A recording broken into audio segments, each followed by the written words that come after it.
Good morning. We are live today at the 12th Annual Healthcare and Career Symposium. We're getting ready to kick off things shortly, so we'll be back shortly with our live feed.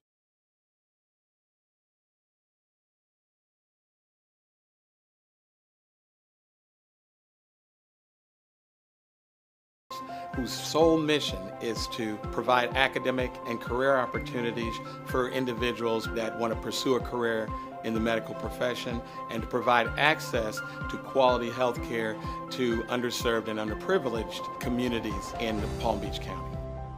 TLJMS Jefferson was the first African-American physician in Palm Beach County.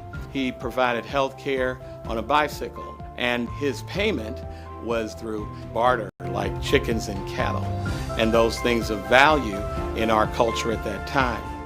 TLJMS Jefferson Medical Society serves 5,000 individuals each year. That includes youth and adults. So there are multiple programs that the TLJMS Jefferson Medical Society do provide for the community: career exploration, college readiness, mentoring, health and wellness, and lastly, member services. We also pursue different partnerships that help provide funding. TLJMS is necessary in our community because studies show that when people go to a doctor that looks like them, they have better outcomes. The TLJMS Jefferson Medical Society is very important because of the widening gap in access to healthcare services for the underserved in Palm Beach County. We know that there's been a big problem with healthcare discrepancies and disparities with access to healthcare, and so TLJMS Jefferson is there to provide access to these very same services. For every dollar, for every volunteer, that goes to help a student in our community as well as someone who may need access to care.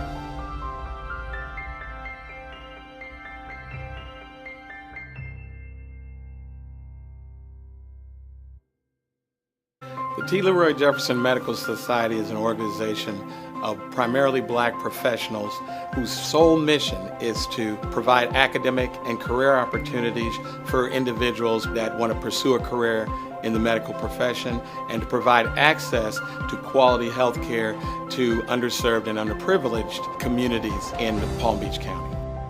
TLJMS Jefferson was the first African-American physician in Palm Beach County. He provided health care on a bicycle, and his payment was through barter, like chickens and cattle, and those things of value in our culture at that time. TLJMS Jefferson Medical Society serves 5,000 individuals each year. That includes youth and adults. So there are multiple programs that the TLJMS Jefferson Medical Society do provide for the community: career exploration, college readiness, mentoring, health and wellness, and lastly, member services. We also pursue different partnerships that help provide funding. TLJMS is necessary in our community because studies show that when people go to a doctor that looks like them, they have better outcomes. The TLJMS Jefferson Medical Society is very important because of the widening gap in access to healthcare services for the underserved in Palm Beach County. We know that there's been a big problem with healthcare discrepancies and disparities with access to healthcare, and so TLJMS Jefferson is there to provide access to these very same services. For every dollar, for every volunteer, that goes to help a student in our community as well as someone who may need access to care.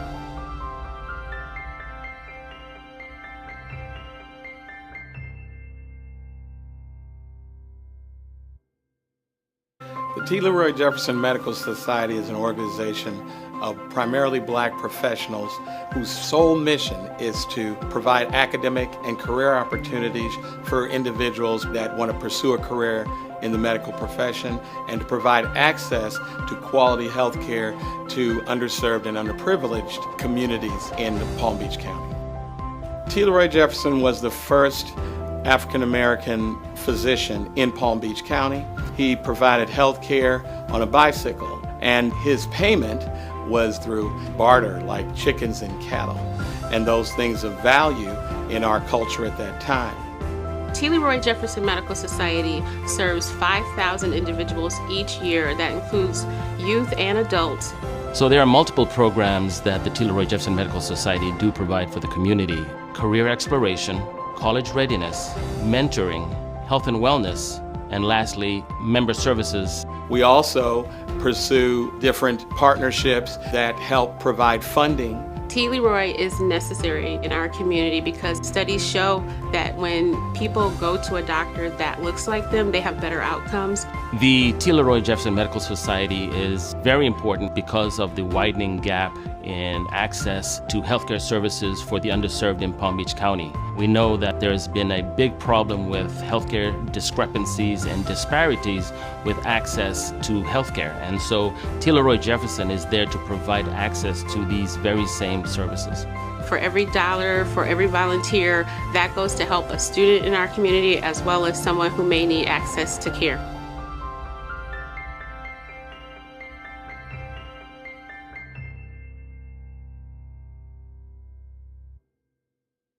The T. Leroy Jefferson Medical Society is an organization of primarily black professionals whose sole mission is to provide academic and career opportunities for individuals that want to pursue a career in the medical profession and to provide access to quality health care to underserved and underprivileged communities in Palm Beach County. T. Leroy Jefferson was the first African-American physician in Palm Beach County. He provided health care on a bicycle, and his payment was through barter, like chickens and cattle, and those things of value in our culture at that time. T. Leroy Jefferson Medical Society serves 5,000 individuals each year. That includes youth and adults. So there are multiple programs that the T. Leroy Jefferson Medical Society do provide for the community: career exploration, college readiness, mentoring, health and wellness, and lastly, member services. We also pursue different partnerships that help provide funding. T. Leroy is necessary in our community because studies show that when people go to a doctor that looks like them, they have better outcomes. The T. Leroy Jefferson Medical Society is very important because of the widening gap in access to healthcare services for the underserved in Palm Beach County. We know that there's been a big problem with healthcare discrepancies and disparities with access to healthcare. And so T. Leroy Jefferson is there to provide access to these very same services. For every dollar, for every volunteer, that goes to help a student in our community as well as someone who may need access to care.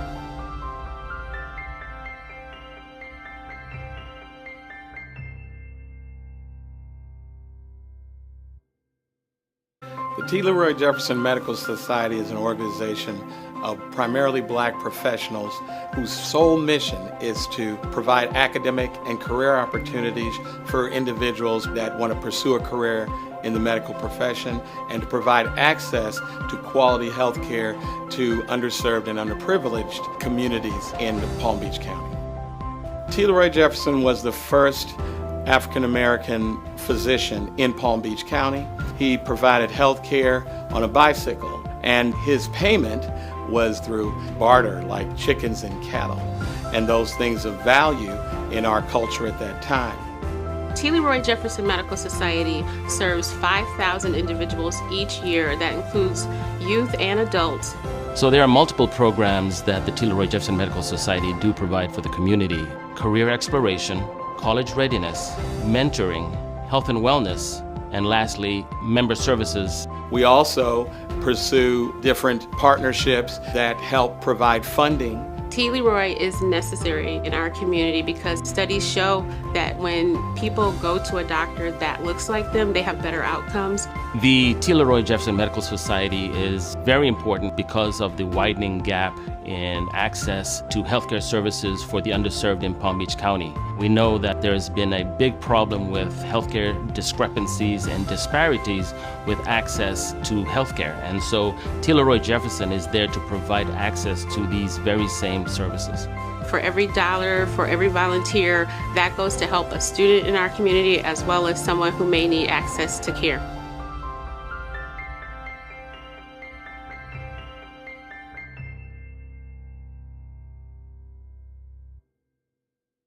The T. Leroy Jefferson Medical Society is an organization of primarily black professionals whose sole mission is to provide academic and career opportunities for individuals that want to pursue a career in the medical profession and to provide access to quality health care to underserved and underprivileged communities in Palm Beach County. T. Leroy Jefferson was the first African-American physician in Palm Beach County. He provided health care on a bicycle, and his payment was through barter, like chickens and cattle, and those things of value in our culture at that time. T. Leroy Jefferson Medical Society serves 5,000 individuals each year. That includes youth and adults. So there are multiple programs that the T. Leroy Jefferson Medical Society do provide for the community: career exploration, college readiness, mentoring, health and wellness, and lastly, member services. We also pursue different partnerships that help provide funding. T. Leroy is necessary in our community because studies show that when people go to a doctor that looks like them, they have better outcomes. The T. Leroy Jefferson Medical Society is very important because of the widening gap in access to healthcare services for the underserved in Palm Beach County. We know that there's been a big problem with healthcare discrepancies and disparities with access to healthcare. And so T. Leroy Jefferson is there to provide access to these very same services. For every dollar, for every volunteer, that goes to help a student in our community as well as someone who may need access to care.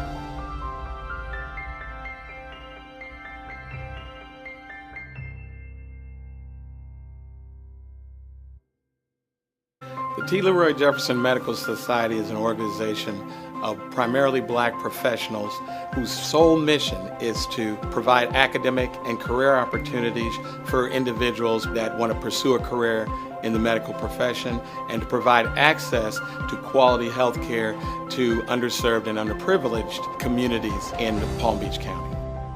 T. Leroy Jefferson was the first African-American physician in Palm Beach County. He provided health care on a bicycle, and his payment was through barter, like chickens and cattle, and those things of value in our culture at that time. T. Leroy Jefferson Medical Society serves 5,000 individuals each year. That includes youth and adults. So there are multiple programs that the T. Leroy Jefferson Medical Society do provide for the community: career exploration, college readiness, mentoring, health and wellness, and lastly, member services. We also pursue different partnerships that help provide funding. T. Leroy is necessary in our community because studies show that when people go to a doctor that looks like them, they have better outcomes. The T. Leroy Jefferson Medical Society is very important because of the widening gap in access to healthcare services for the underserved in Palm Beach County. We know that there's been a big problem with healthcare discrepancies and disparities with access to healthcare. And so T. Leroy Jefferson is there to provide access to these very same services. For every dollar, for every volunteer, that goes to help a student in our community as well as someone who may need access to care.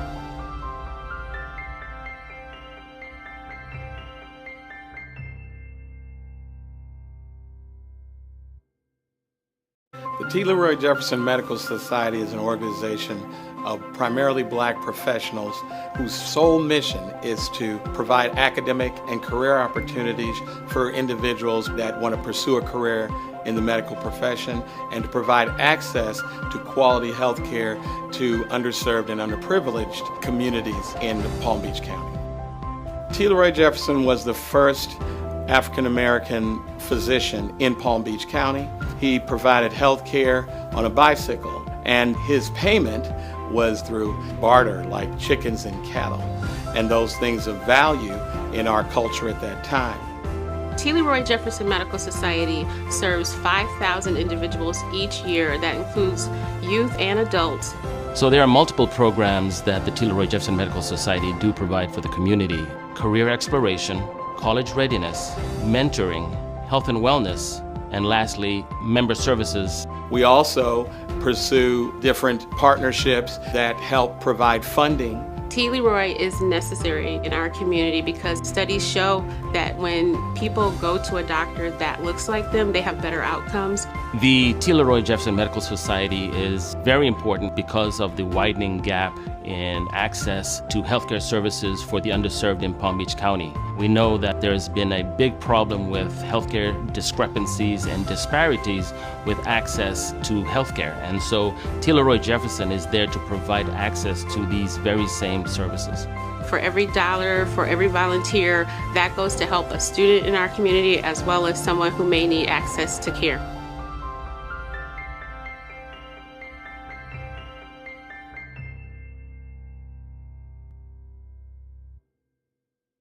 The T. Leroy Jefferson Medical Society is an organization of primarily black professionals whose sole mission is to provide academic and career opportunities for individuals that want to pursue a career in the medical profession and to provide access to quality health care to underserved and underprivileged communities in Palm Beach County. T. Leroy Jefferson was the first African-American physician in Palm Beach County. He provided health care on a bicycle, and his payment was through barter, like chickens and cattle, and those things of value in our culture at that time. T. Leroy Jefferson Medical Society serves 5,000 individuals each year. That includes youth and adults. So there are multiple programs that the T. Leroy Jefferson Medical Society do provide for the community: career exploration, college readiness, mentoring, health and wellness, and lastly, member services. We also pursue different partnerships that help provide funding. T. Leroy is necessary in our community because studies show that when people go to a doctor that looks like them, they have better outcomes. The T. Leroy Jefferson Medical Society is very important because of the widening gap in access to healthcare services for the underserved in Palm Beach County. We know that there's been a big problem with healthcare discrepancies and disparities with access to healthcare. And so T. Leroy Jefferson is there to provide access to these very same services. For every dollar, for every volunteer, that goes to help a student in our community as well as someone who may need access to care.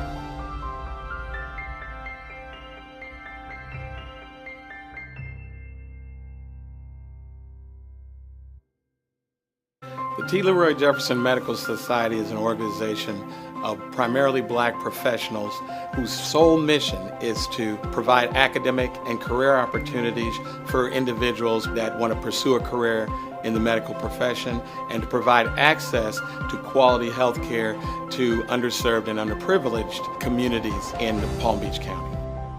T. Leroy Jefferson was the first African-American physician in Palm Beach County. He provided health care on a bicycle, and his payment was through barter, like chickens and cattle, and those things of value in our culture at that time. T. Leroy Jefferson Medical Society serves 5,000 individuals each year. That includes youth and adults. So there are multiple programs that the T. Leroy Jefferson Medical Society do provide for the community: career exploration, college readiness, mentoring, health and wellness, and lastly, member services. We also pursue different partnerships that help provide funding. T. Leroy is necessary in our community because studies show that when people go to a doctor that looks like them, they have better outcomes. The T. Leroy Jefferson Medical Society is very important because of the widening gap in access to healthcare services for the underserved in Palm Beach County. We know that there's been a big problem with healthcare discrepancies and disparities with access to healthcare. And so T. Leroy Jefferson is there to provide access to these very same services. For every dollar, for every volunteer, that goes to help a student in our community as well as someone who may need access to care.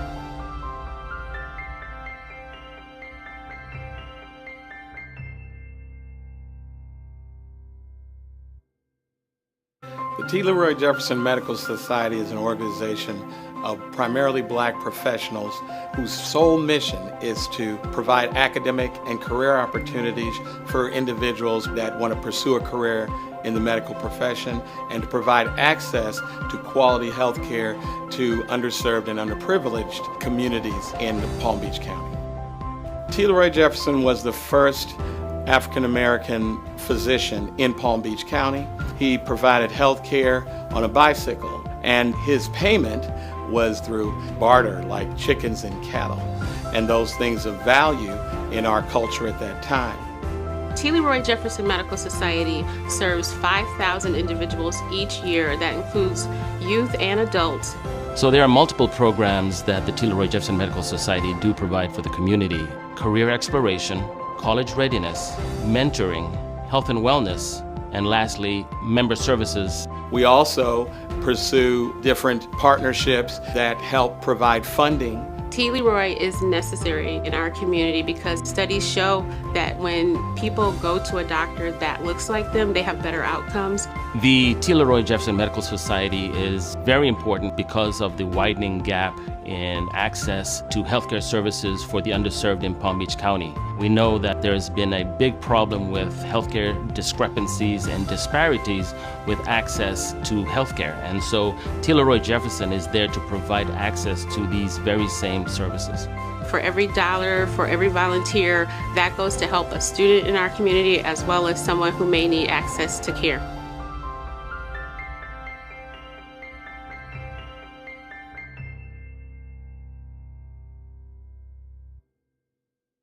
The T. Leroy Jefferson Medical Society is an organization of primarily black professionals whose sole mission is to provide academic and career opportunities for individuals that want to pursue a career in the medical profession, and to provide access to quality health care to underserved and underprivileged communities in Palm Beach County.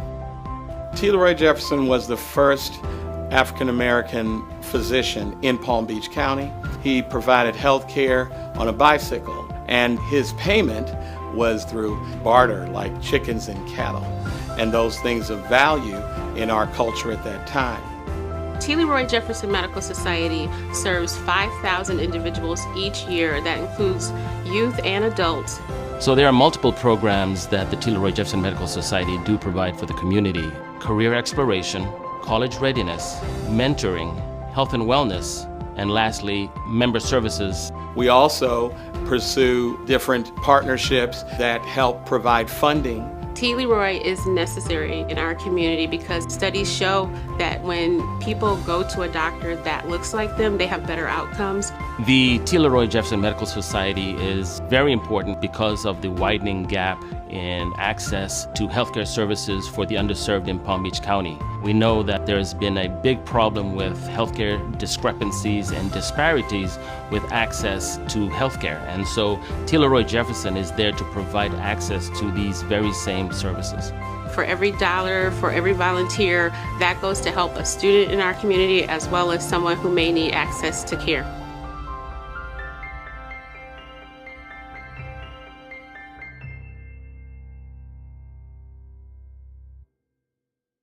The T. Leroy Jefferson Medical Society is an organization of primarily black professionals whose sole mission is to provide academic and career opportunities for individuals that want to pursue a career in the medical profession, and to provide access to quality health care to underserved and underprivileged communities in Palm Beach County. T. Leroy Jefferson was the first African American physician in Palm Beach County. He provided health care on a bicycle, and his payment was through barter, like chickens and cattle, and those things of value in our culture at that time. T. Leroy Jefferson Medical Society serves 5,000 individuals each year. That includes youth and adults. So there are multiple programs that the T. Leroy Jefferson Medical Society do provide for the community: career exploration, college readiness, mentoring, health and wellness, and lastly, member services. We also pursue different partnerships that help provide funding. T. Leroy is necessary in our community because studies show that when people go to a doctor that looks like them, they have better outcomes. The T. Leroy Jefferson Medical Society is very important because of the widening gap in access to healthcare services for the underserved in Palm Beach County. We know that there's been a big problem with healthcare discrepancies and disparities with access to healthcare. And so T. Leroy Jefferson is there to provide access to these very same services. For every dollar, for every volunteer, that goes to help a student in our community as well as someone who may need access to care.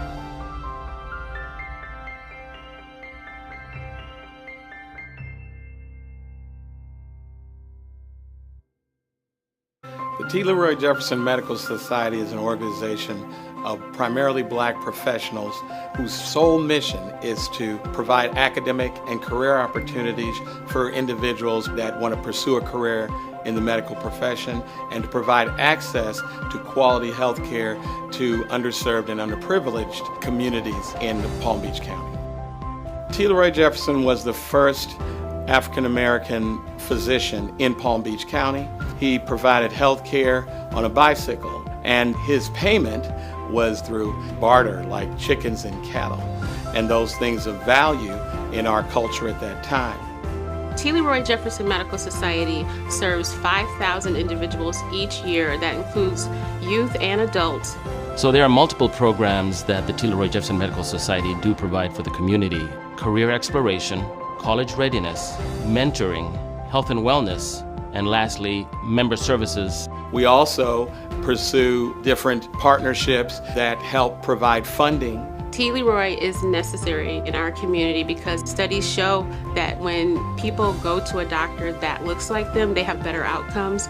The T. Leroy Jefferson Medical Society is very important because of the widening gap in access to healthcare services for the underserved in Palm Beach County. We know that there's been a big problem with healthcare discrepancies and disparities with access to healthcare. And so T. Leroy Jefferson is there to provide access to these very same services. For every dollar, for every volunteer, that goes to help a student in our community as well as someone who may need access to care.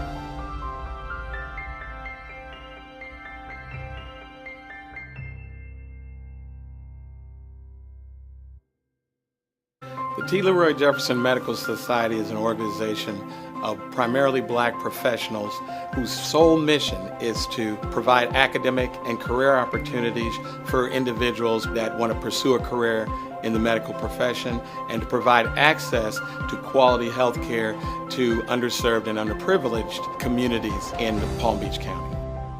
T. Leroy Jefferson was the first African American physician in Palm Beach County. He provided health care on a bicycle, and his payment was through barter, like chickens and cattle, and those things of value in our culture at that time. T. Leroy Jefferson Medical Society serves 5,000 individuals each year. That includes youth and adults. So there are multiple programs that the T. Leroy Jefferson Medical Society do provide for the community: career exploration, college readiness, mentoring, health and wellness, and lastly, member services. We also pursue different partnerships that help provide funding. T. Leroy is necessary in our community because studies show that when people go to a doctor that looks like them, they have better outcomes.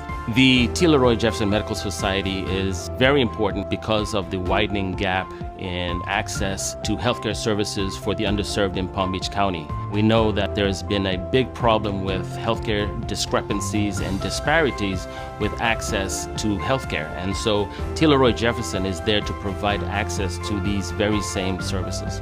For every dollar, for every volunteer, that goes to help a student in our community as well as someone who may need access to care.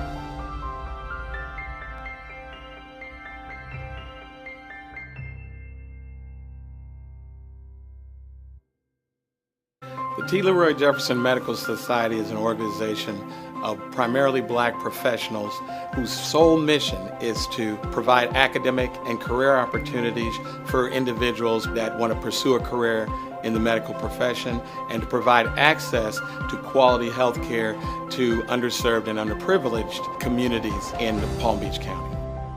T. Leroy Jefferson was the first African American physician in Palm Beach County. He provided health care on a bicycle, and his payment was through barter, like chickens and cattle, and those things of value in our culture at that time.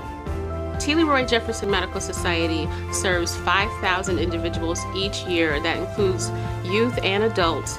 So there are multiple programs that the T. Leroy Jefferson Medical Society do provide for the community: career exploration, college readiness, mentoring, health and wellness, and lastly, member services. We also pursue different partnerships that help provide funding. T. Leroy is necessary in our community because studies show that when people go to a doctor that looks like them, they have better outcomes.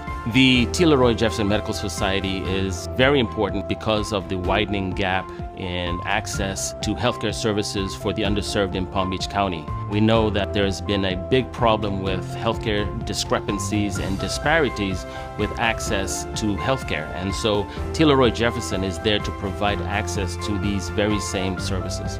For every dollar, for every volunteer, that goes to help a student in our community as well as someone who may need access to care.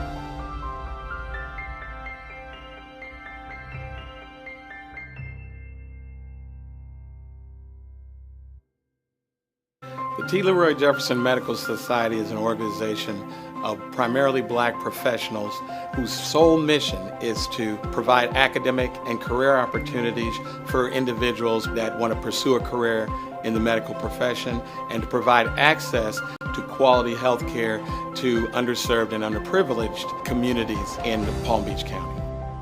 T. Leroy Jefferson was the first African American physician in Palm Beach County. He provided health care on a bicycle, and his payment was through barter, like chickens and cattle, and those things of value in our culture at that time. T. Leroy Jefferson Medical Society serves 5,000 individuals each year. That includes youth and adults. So there are multiple programs that the T. Leroy Jefferson Medical Society do provide for the community. Career exploration, college readiness, mentoring, health and wellness, and lastly, member services. We also pursue different partnerships that help provide funding. T. Leroy is necessary in our community because studies show that when people go to a doctor that looks like them, they have better outcomes. The T. Leroy Jefferson Medical Society is very important because of the widening gap in access to healthcare services for the underserved in Palm Beach County. We know that there's been a big problem with healthcare discrepancies and disparities with access to healthcare. And so T. Leroy Jefferson is there to provide access to these very same services.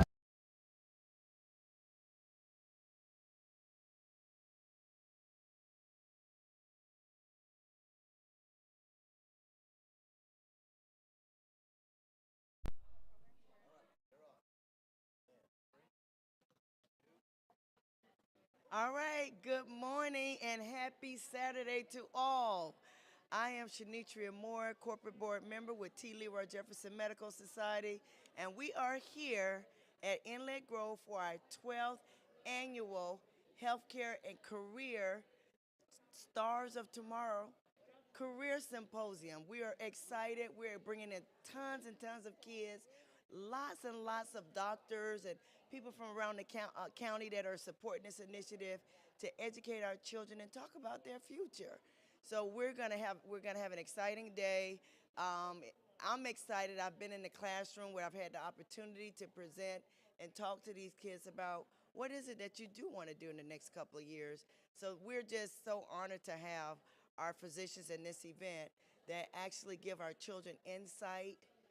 And then at the end, they have an opportunity to win these wonderful iPads. Of course, we have lunch, we have breaks, and a lot of time to collaborate and talk with the other physicians and other healthcare professionals and community corporate partners that are with us today. So we want you to enjoy today. And reach out to us and see how you can get involved. See how your company can participate with the T. Leroy Jefferson Medical Society. This is just one of the numerous community events that we do to give back to our future generation of leaders.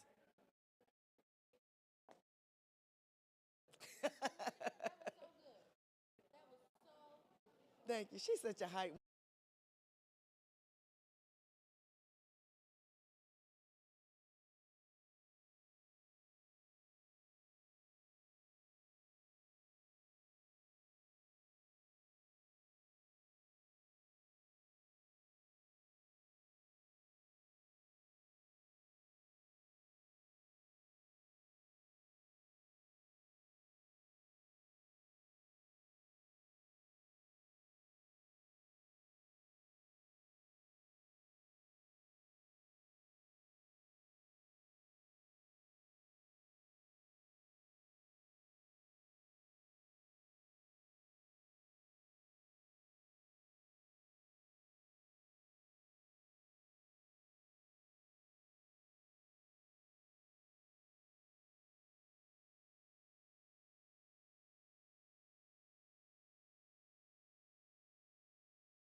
All right, we have one of our wonderful students here. Tell us your name and the school that you attend and why today is so important to you. My name is Marcella Borchers. I go to Park Vista High School, and I'm really interested in the medical career. I really want to major in neuroscience when I get into college. Wow. I've been really interested in medicine and surgery for a long time. Okay. Yeah. So are you excited about today's activity and having the breakout sessions with the different physicians? I am. When my teacher first told me about this, I immediately wanted to sign up because it's just so inspiring about how medical can like inspire other people and take care of people. That's awesome. How important do you think these type of events where you actually have the symposiums where you're actually speaking with those career professionals in the same exact area that you want to venture out into? How important and how does that make you feel that they taking their times out on this Saturday morning to come and invest in your future? It's really important because you basically get to talk to somebody who's in the same career that you want to invest in, that you want to like participate in. Well, thank you so much, and I'm sure you're going to have a phenomenal time. Thank you. Thank you for having me. All right, we got our president here, Dr. Coleman. Come on up, Dr. C. All right, Dr. C. Dr. C is doing a phenomenal job. He is the current president of T. Leroy Jefferson Medical Society. He is our fearless leader, taking us on cutting-edge initiatives. Dr. C, how you doing? I'm great. All right, so tell everyone what this means today to the next future generation of our leaders. Well, to be honest with you, it's a little heartfelt for me because this is the very first program that I ever attended in participating with T. Leroy Jefferson Medical Society 8 years ago. The impact that it has with stimulating interest in the STEM categories. We even expanded to entrepreneurship and how that integrates into the health world, which is very, very critical, not only for young people, but even for us who are still in there working very hard to take care of individuals. But this is one of the anchor programs.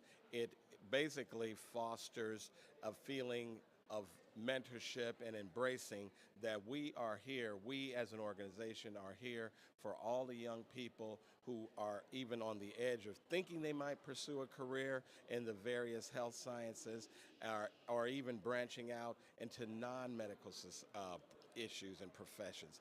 We really want to help our young people understand that we are here for them.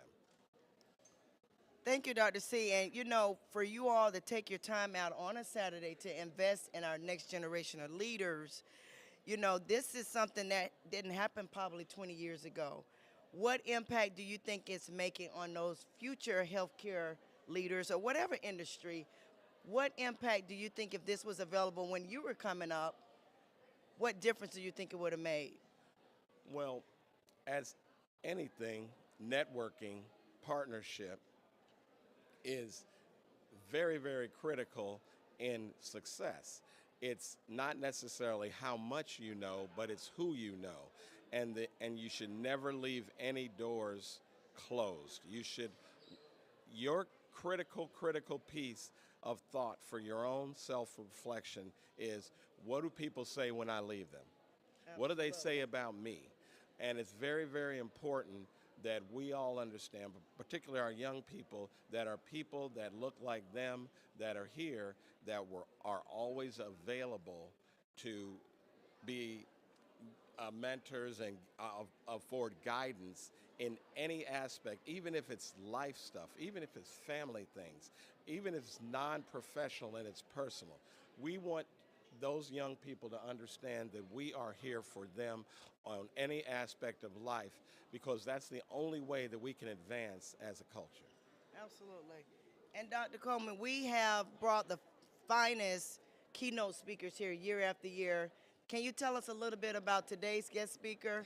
Yeah. Well, Dr. William McDade is out of Chicago, and he has a very keen insight on not only his own clinical acumen, but what it takes, you know, from his perspective to navigate through the many hurdles that pursuing a career in medicine and beyond entails. The beauty of all of our keynote speakers is they are all successful in their own world, but they have that passion to be able to convey to our young people the other nuances that it takes to get to where they need to be. And those nuances are not afforded to a lot of our youth. Absolutely.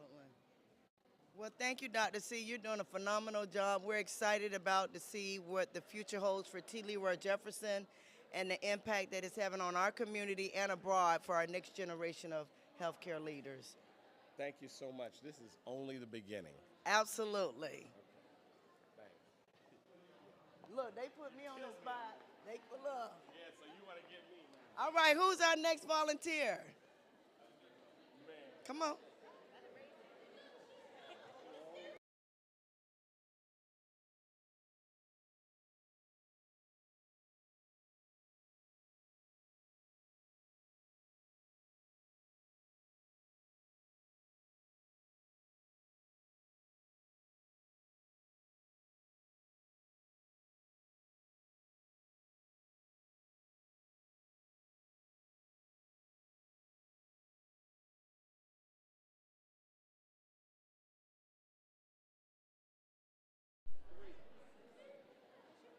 All right, how are you today? I'm good. How are you? Great. Tell us who you are, what school you're coming from, and what does today mean to you?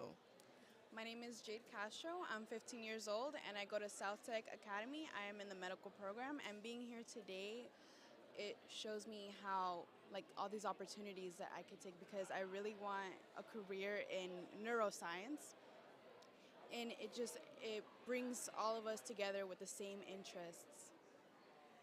And the fact that you're able to sit in an environment where you're aspiring to be, these people have actually went.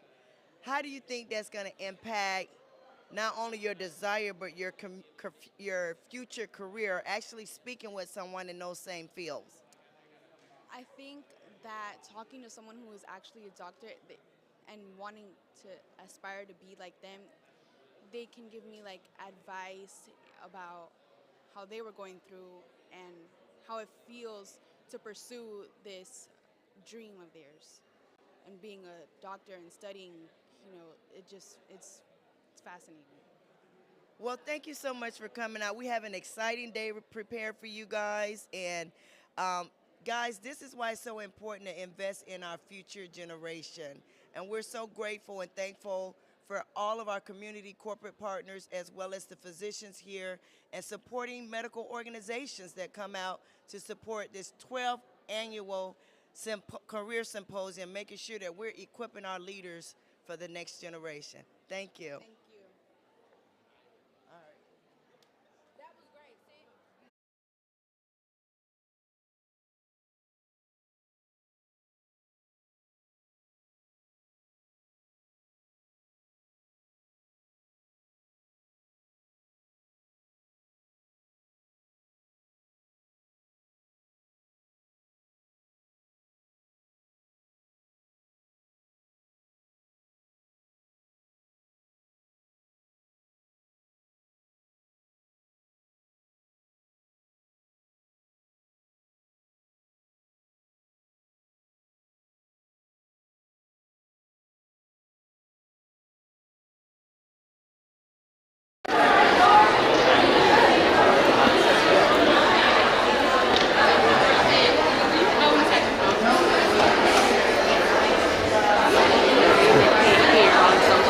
Can't hear?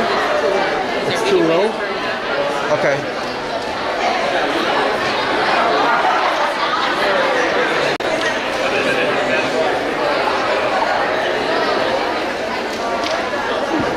Terrell, Laura was just saying that it's not loud enough. Can you double check the volume that's being broadcast?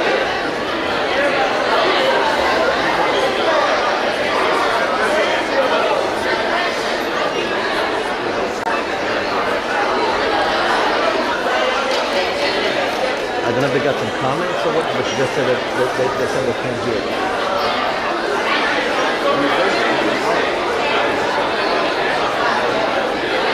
No, That's gonna be loud, but I'm saying like the live interviews are check the volume.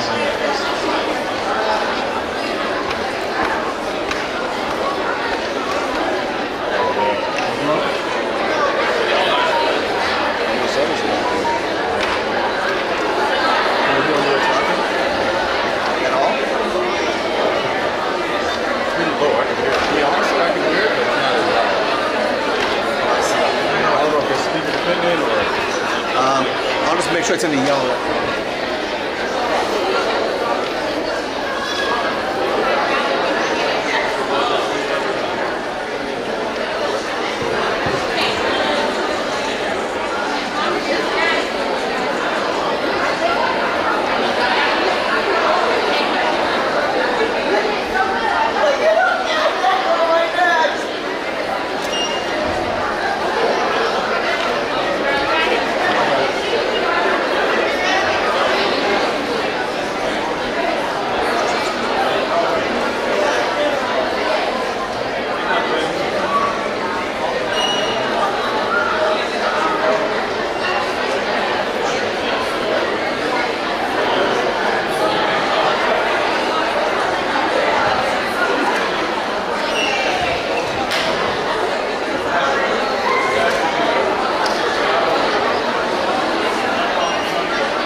Loud on my end. I can hear like right now. See how loud it is?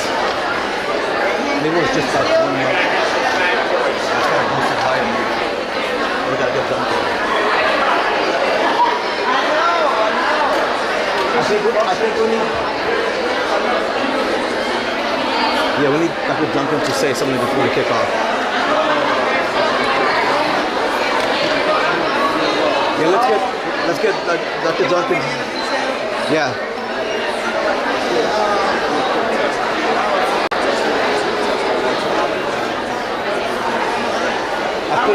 I put that mic to the max now, so we should be able to hear it better.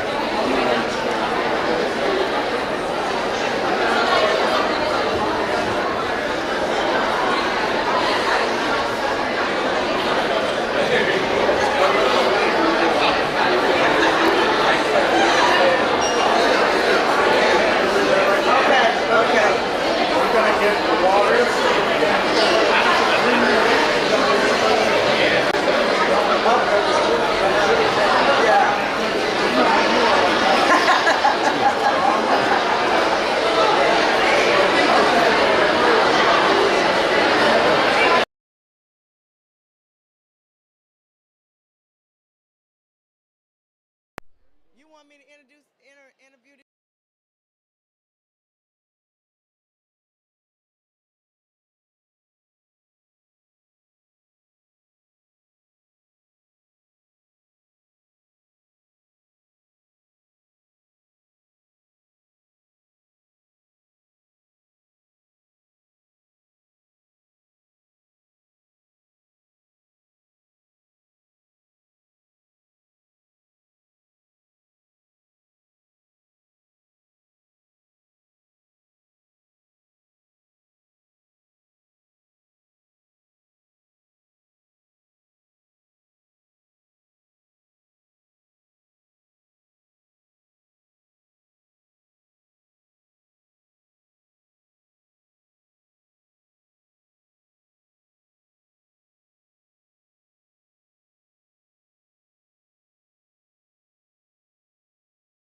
that want to pursue a career in the medical profession and to provide access to quality health care to underserved and underprivileged communities in Palm Beach County.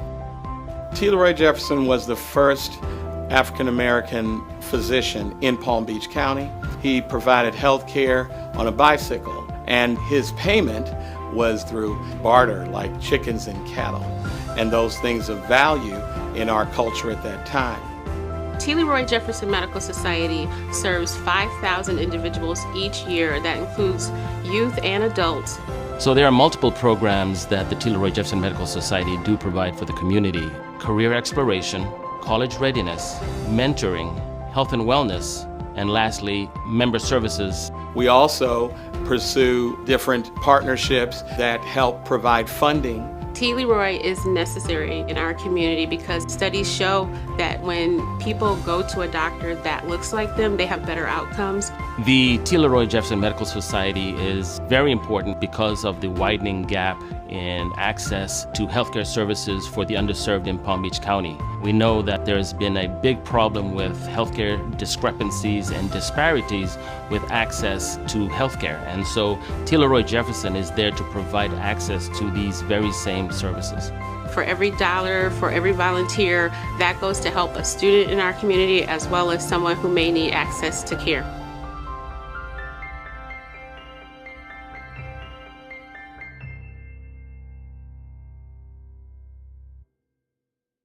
The T. Leroy Jefferson Medical Society is an organization of primarily black professionals whose sole mission is to provide academic and career opportunities for individuals that want to pursue a career in the medical profession and to provide access to quality health care to underserved and underprivileged communities in Palm Beach County.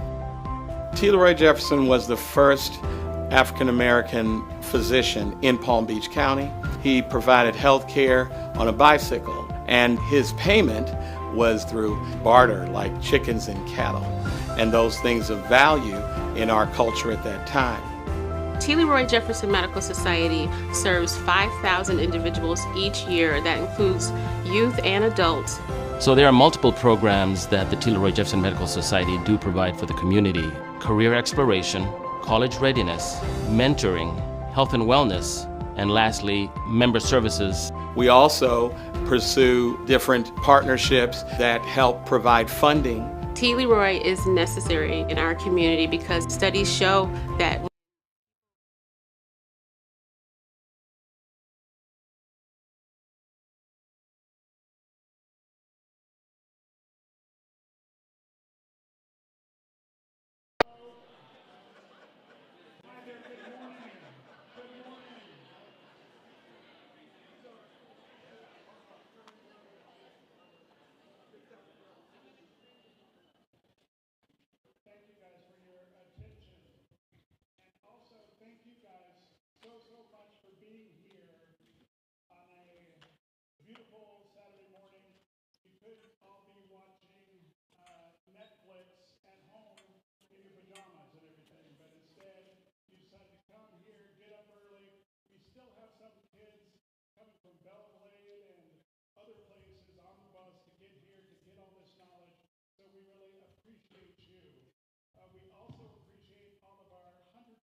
different kind of careers that with or without a stethoscope you could be involved in. And these people have taken time out of their busy days and lives because they care about you guys, okay? So definitely, we want to salute all of you guys for making the smart decision to be here. And I'm Dr. Roger Duncan. I'm the founder of this event and chairperson for the last 12 years. And it's really been fantastic to see it grow bigger and bigger and bigger. And we still have hundreds more kids that are still yet to arrive. But for the sake of time, we have to get the program underway so you guys can maximally partake in all the events that and people that we have here for So I'm going to kick it over to our president, Dr. Brian Coleman, president of T. Lord Jefferson Medical Society.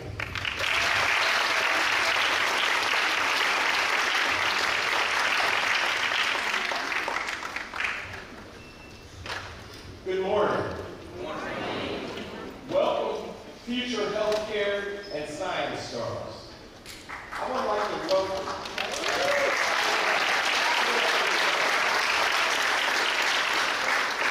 Dr. Brian Coleman, president of this magnificent organization, T. Lord Jefferson Medical Society. And I'd like to welcome you to the 12th annual Health and Science Stars of Tomorrow Career Symposium. This year's program promises to be bigger and better than ever before. This program specifically has a special place in my heart because it was my very first introduction to this wonderful organization 8 years ago.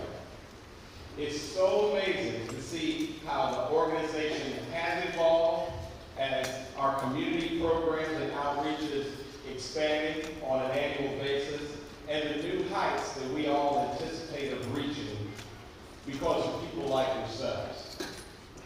For those who are not familiar with this particular program, it was originally funded through our partnership with the Quantum Foundation, and our symposium, this symposium, is one of our anchor annual events that attracts students from more than 25 schools in Palm Beach, Okeechobee, and Martin counties.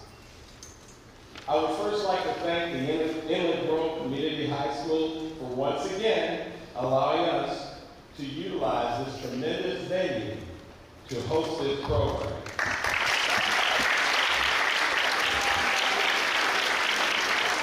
I would like to thank our generous sponsors whose donations have fueled the ability for us to present such a great program: HCA Florida Hospital System, Envision Physician Services, and Valley Bank, among others. I'd like to thank all political and educational dignitaries that are present today and that are on their way. The staff of T. Leroy Jefferson Medical Society, whose tireless efforts are the very reason why this program is so successful year in and year out. That would be Laurel Dalton, Sadia Rahman, and the rest of our volunteers and our staff. Could you all please stand?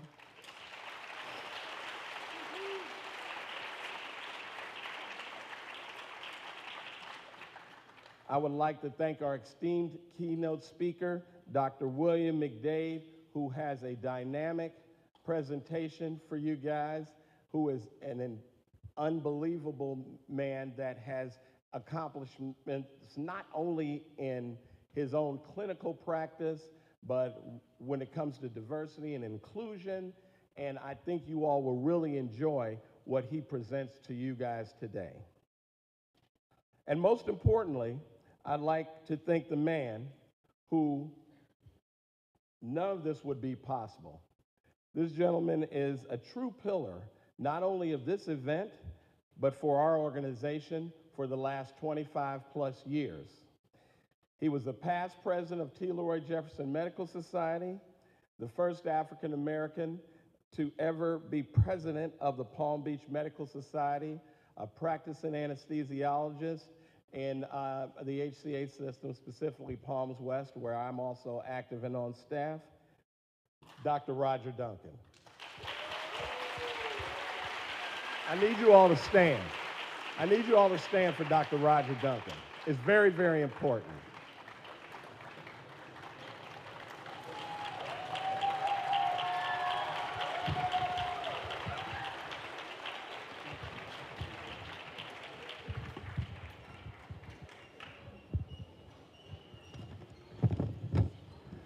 Well, thank you so much, Professor Dr. Coleman.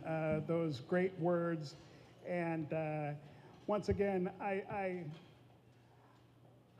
bring it back to you students. You guys are the future. You guys are the future of healthcare. You guys are the future of our country.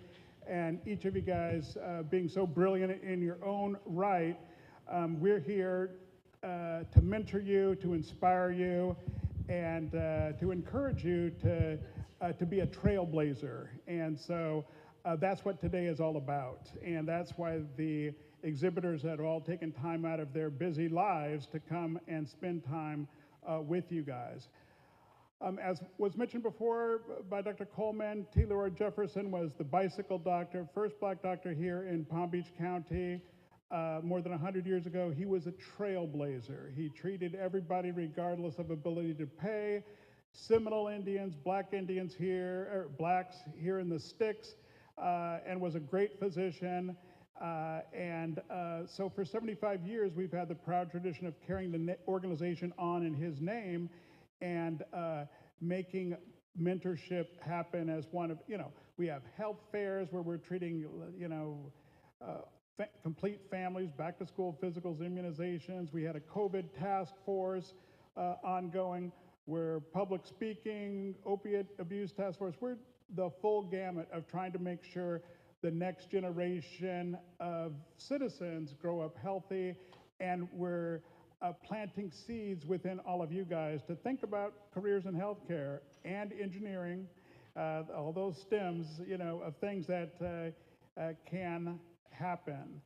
And we couldn't do it without people who support us, especially, in my case, it's my beautiful, foxy bride over there, attorney Lisa Quarry, who tolerates me endlessly running around, attending Dr. Kimbrell's board meetings, to American Heart, to this, that, Florida Medical Association Board of Governors. She's like, you need to be on the side of our kids' soccer tournaments, but she still permits me to eke out time to, really do the inspired work of, acting as a beacon for the next generation of future healthcare providers, which is you guys here in the audience. So thank you, my dear. So as I've remarked before, we have a wonderful country, political turmoil right now, but it's still at its base wonderful. But there are some key areas where we're kind of falling behind, kind of resting on our laurels. Math, science, reading, our scores are falling way behind, Korea, Singapore, Latvia, and even Slovakia. They're beating our britches in all of those important things, which are going to determine how we continue to run the world or be the pillar of excellence, which I know that we are capable of doing. So we need you trailblazers to step up, put down the phones and the TikToks and the Instagrams, hours at a time. It's saying that, each of these kids are spending 4 hours a day on this thing, getting repetitive hand injury and losing your eyesight. We got to do better than that, and it definitely, there's about 2 or 3 jobs created a year as a social media influencer, or 350 football and basketball playing jobs, but we really need to focus our attentions to the hard sciences, math, reading and writing, and doing all those things that are going to make for long-term benefits for your careers, and also get those big jobs and that big money and all those kind of things, which I know so many of you quest for. So it's really, really important to get that education so that you can be the best that you can be. There's a gentleman who's now passed away, Coach Tootie Toops, who said, do you guys know what stocks are and what the stock market's about and everything? Yeah, but this is profound, that he said, education is the surest stock on the market. It's the only way in which you can invest your time in your early years to be certain to have lifelong returns, okay? Education is the surest stock on the market that you invest in your early years and you're gonna get lifelong returns and dividends. So it's really quite true and quite poignant. And so I believe that each of you guys can actually be a trailblazer like our keynote speaker. Dr. William McNaid, I've had the pleasure of knowing him for some 25 years. We're fellow anesthesiologists, and we would all get together at the National Medical Association meeting, and he actually ran our anesthesia section. But this guy is super high wattage, okay? Not only was he, went to University of Chicago for medical school, well, then he went to Mass General Hospital, the Harvard programs for his anesthesia training. But even before that, he had a PhD in biophysics and theoretical biology at, the NIH and other places, because he was a sickle cell researcher, and he was going to come up with some novel ideas on how to attack sickle cell, which was affecting so many folks, primarily, of African diaspora. And he was coming up with novel ideas of how science could be used to affect that. And on a molecular level, he was doing research on that. So published research. He's been a medical school dean. He's currently a professor of anesthesia at Rush University, deputy provost, and now he is the chief diversity officer for inclusion for the Accreditation Council for the Graduate Medical Education. Now, this is the big group that determines every single program in orthopedics, like podiatry, OBGYN, how many different training programs and seats there are. Are they quality programs? Are they doing the job? Are they training people well? Are they getting them able to pass the boards? So he's right up there in charge, large and in charge, riding herd on that organization with a sensitive heart, trying to make sure that there's representation of all folks from different backgrounds that will be culturally competent providers, but also excellent providers. So that's what he is doing, and he's a fantastic guy, father of two wonderful twins who are 15 years of age, and I'm very proud to call him a friend. Would you all please give a rousing welcome to Dr. William McNaid.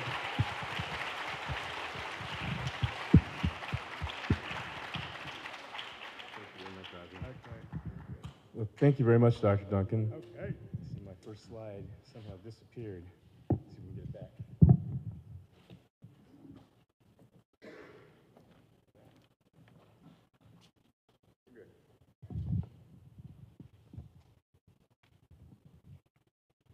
So good morning, everyone. I didn't hear from the back row there. Good morning back there. Ah, that's much better, much better. I didn't know where all the stars of tomorrow in healthcare and careers were, but now I see they're here in Florida. I came in from Chicago yesterday, and I was more than encouraged to hear that there would be so many young people here, and I have a special message for you. Now, I recognize that not everybody in the audience is going to become a doctor, or even wants to be a doctor yet. But I'm going to help to make the argument for you why being a doctor is especially important for many of the folks in this room. So I've entitled the talk, Why You Must Be a Doctor, and you'll see why in a second. So I have nothing to disclose except that I work for the ACGME. And let's talk a little bit about the ACGME. It's the Accreditation Council for Graduate Medical Education. Now, you may not understand this right now, but when you graduate from medical school, the only thing that you're prepared to do after graduating and now becoming a doctor is to pursue graduate medical education. Because in this country, you can't see a single patient as an independent physician unless you've done at least 1 to 3 years of additional training in what we call graduate medical education. So the ACGME is the group that accredits all the residency programs in the country, and most of the fellowships as well. And we do this both for allopathic medicine, that is people who have the MD degree, as well as osteopathic medicine, the people who have the DO degree. And those degrees are equivalent in terms of the care that you can provide to patients as a physician. It's an independent organization formed from multiple organizations, and those are the 7 organizations now that are the parent organization of the ACGME. They include the American Medical Association, the American Osteopathic Association, the Association of American Medical Colleges, which is the association of deans and medical schools around the country, the equivalent in the osteopathic community, which is the Association of American Colleges of Osteopathic Medicine, the American Board of Medical Specialties. So this is every specialty across the board is part of the American Board of Medical Specialties, the American Hospital Association, and the Council on Specialty Societies, CMSS. Whoops, just went off script there. So the ACGME, through training or through accrediting the programs that all physicians in the country have to train in, touches the life of every physician in this country.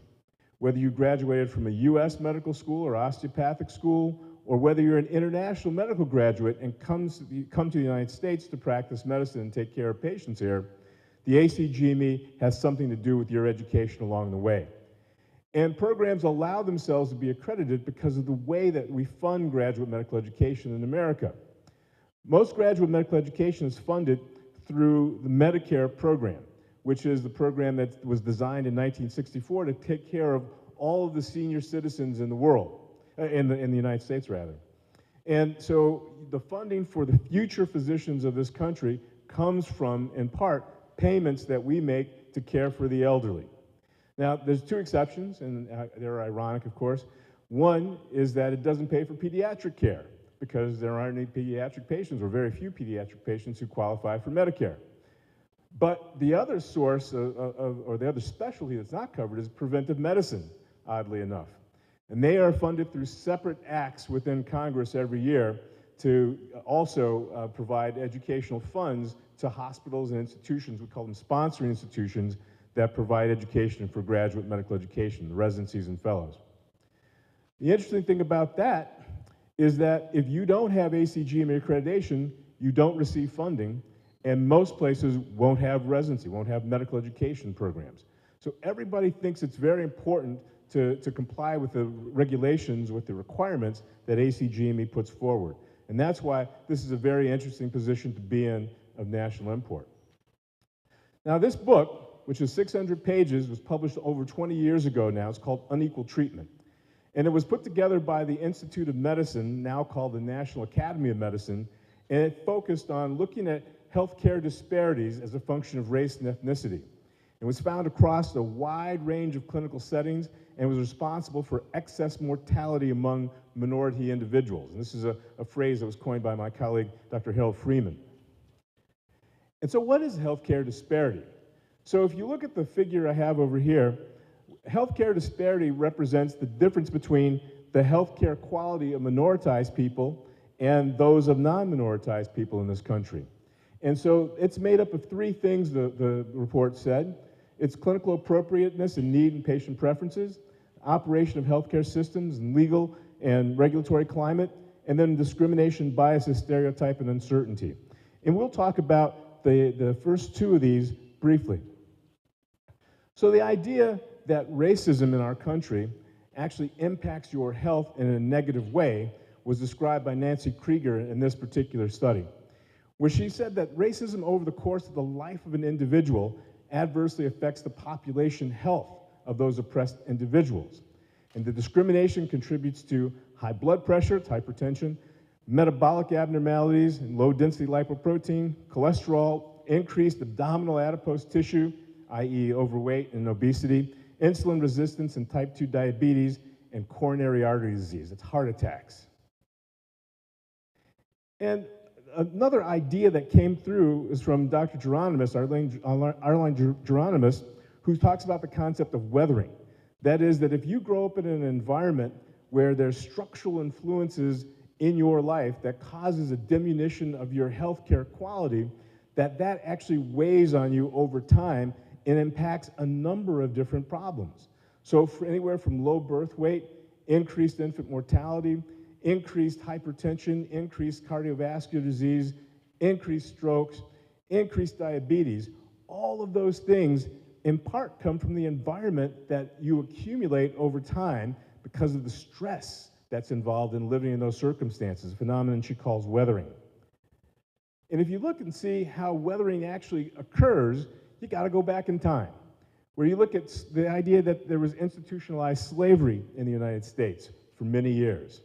And then post-slavery, there was the post-emancipation efforts to maintain white privilege and the Jim Crow laws, the Ku Klux Klan, white supremacist movements that started after the Reconstruction period. Then policies from 1920s to present regarding redlining, mortgage discrimination, discriminatory zoning, all of those things contributed to what weathers individuals of minoritized backgrounds. There's institutional racism and structural racism that then play into the idea that we don't have good food, good health care, safe neighborhoods, quality employment, educational opportunity that would be equivalent to what happens in other communities. And all of those things wear on you to an extent that it actually affects you personally, leading to increased cardiovascular disease risk, diabetes, hypertension, tissue inflammation, type 2 diabetes and stress, increased burden of cardiovascular disease, and worsened cardiovascular outcomes. Well, how does that play out at the molecular level? Well, the idea that you have these institutionalized sorts of problems that have occurred, with racial segregation, impact of housing neighborhoods, means you have lack of access to safe neighborhoods, quality food, quality health care, exposure to increased environmental toxins and extreme heat, and psychosocial stress that comes along with this. It leads to something that's called increased allostatic load, which is the ability of the experiences around you to influence your health. At the cellular level, it leads to telomere shortening. You guys all know what chromosomes are. Well, the length of the chromosomes actually shorten as you age. And that accelerated aging leads to earlier onset of cardiovascular disease, increased cardiovascular risk, and increased mortality. The oxidative stress that's put on you by the lack of sleep, exposure to toxins, tissue inflammation that occurs because of those same reasons leads to molecular changes. And if I show you this figure, this is how it all plays out, where because of these things that you see, you have increased inflammation, which leads to the increased deposition of fat tissue, adipose tissue. It leads to the increased production of interleukins or inflammatory mediators that occur in the body, which then leads to changes in your blood vessels and changes in your blood cells. And all of those things can accelerate those diseases that we talked about that many of our folks die of on a premature basis. So the Institute of Medicine study actually had some recommendations. And one of them was to increase the proportion of underrepresented U.S. racial and ethnic minoritized individuals among health professionals. And what they recognized even then was that workforce diversity matters in the elimination of health disparities. Now let me reflect back to ACGME's mission, which is to improve health care and population health by assessing and enhancing the quality of resident physician education through advancements in accreditation and education. And the ACGME envisions a healthcare system where the quintuple aim has been realized.